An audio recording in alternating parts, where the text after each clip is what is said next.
শুনুন, ভারতবর্ষের অর্থনীতিকে আরো শক্তিশালী করার জন্য এই বাজেট ওয়েলকাম করছি।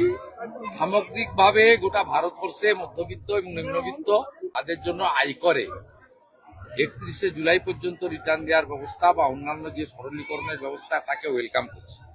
ক্যান্সার, ডায়াবেটিস, ব্লাড সুগার সহ অন্যান্য কিছু ব্যাধি আছে যেটা সংক্রামিত হচ্ছে প্রচুর মানুষের মধ্যে, তার ওষুধের দাম কমানোর ব্যবস্থা করা হয়েছে। এই ধরনের অনেক উল্লেখযোগ্য ঘোষণা হয়েছে। গ্রামীণ উন্নয়নে অনেকগুলো কাজ করা হয়েছে। প্রধানমন্ত্রী আবাস যোজনা থেকে শুরু করে জল জীবন মিশন সহ নানা বরাদ্দ বৃদ্ধি পেয়েছে। বিশেষ করে পশ্চিমবঙ্গের ক্ষেত্রে আমাদের আজকে যে প্রাপ্তি, এটা কর্মসংস্থানের দিকে এগোচ্ছে পশ্চিমবঙ্গ। শিল্পায়নে জোর দেওয়া হয়েছে। ডানকুনি থেকে সুরাট পর্যন্ত ফ্রেট করিডর এবং দুর্গাপুরে শিল্প করিডরের জন্য বিশেষ ঘোষণা। পশ্চিমবঙ্গে গত 15 বছরে যে 6888টা শিল্প চলে গেছে এবং শিল্পে শ্মশান হয়েছে, শিল্প ছাড়া কর্মসংস্থান এবং রাজস্ব বৃদ্ধি হতে পারে না। সেই জায়গায় একটি নতুন দিশা আজকের এখানে দেওয়া হয়েছে। এর বাইরেও শিলিগুড়ি সহ নানা উন্নয়নমূলক দিক ও পশ্চিমবঙ্গ অবস্থিত কেন্দ্রীয় সরকারের বিভিন্ন সংস্থাতে পর্যাপ্ত পরিমাণ বরাদ্দ এই বাজেটের মধ্যে করা হয়েছে এবং আমি মনে করি এই বাজেট অর্থনীতির ক্ষেত্রে এবং মানুষের জনমনে, সাধারণ মানুষের ক্ষেত্রে এবং বিশেষ করে বেকার যুবক যুবতী এবং খেলোয়াড়দের কর্মসংস্থানের জন্য খেলো ইন্ডিয়া তার বিশেষ ব্যবস্থা এখানে রাখা হয়েছে এবং কৃষকদের জন্য সারে ভর্তুকি সহ পিএম কিষাণ সম্মান নিধির বরাদ্দ বৃদ্ধি সহ নানা স্কিম দেওয়া হয়েছে এবং প্রত্যেকটি স্বনির্ভর গোষ্ঠীতে লাখপতি দিদি বানানোর কর্মসূচিকে বাজেটে অন্তর্ভুক্ত করে নারী সশক্তিকরণের কথাও বলা হয়েছে। এক কথায় এই বাজেটকে স্বাগত জানাতে পারি।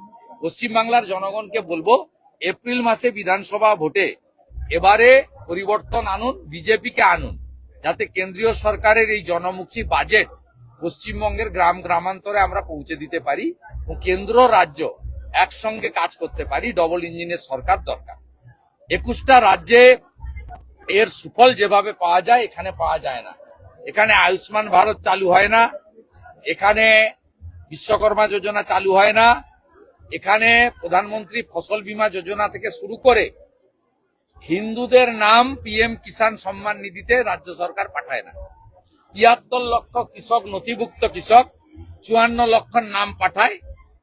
আর যারা হিন্দু আরো প্রাপ্যযোগ্য প্রধানমন্ত্রী দিতে চাইলেও তাদের নাম রাজ্য সরকার পাঠায় না। তাই পশ্চিমবঙ্গে এই বাজেটের যদি প্রপার সুফল নিতে হয়, বাংলার মানুষকে শুধু নন্দীগ্রাম জিতালে হবে না, সংখ্যাগরিষ্ঠ আসনে ভারতীয় জনতা পার্টিকে জেতাতে হবে। গতকাল দেখা গেল ভগবানপুরে সেখানে আবার সাধু সন্তদের উপরে হামলার ঘটনা। জয় শ্রীরাম বলা যাবে না। এক সাধু বলেছিলেন, জয় শ্রীরাম তো হিন্দুদের স্লোগান, জয় শ্রীরাম দে ভারতবর্ষের স্লোগান এবং এতে সবাই হিন্দুরা এবং যারা রামরাজ্য দেখেন, শুধু হিন্দুরা নয়, ভগবান রামচন্দ্রের রাজ্য কি? হাতে কাজ, পেটে ভাত, মাথায় ছাদ। কথায় কথায় অন্য ধর্মের লোকেরাও বলে আমরা রামরাজ্য চাই। হিন্দুরা যেমন রামচন্দ্রজিকে পুজো করে, অন্য ধর্মের লোকেরাও তো সুশাসন চায়। তাই জয় শ্রীরামের মানে হচ্ছে রামরাজ্য, যেখানে প্রজারা রামচন্দ্রের রাজত্বে যেমন সুখে ছিলেন, মহিলারা সুরক্ষিত ছিলেন, শিক্ষা ছিল, স্বাস্থ্য ছিল, সেইটা। তাই একজন ওখানে সাধু, গেরুয়া বসন পরা একজন সাধু, তিনি জয় শ্রীরাম বলেছেন। তাই তৃণমূলের 3 জন মদ্যপ জেহাদি তাকে আক্রমণ করেছে। তিনি হসপিটালে ভর্তি আছেন এড়াসালে। আমি ওনাকে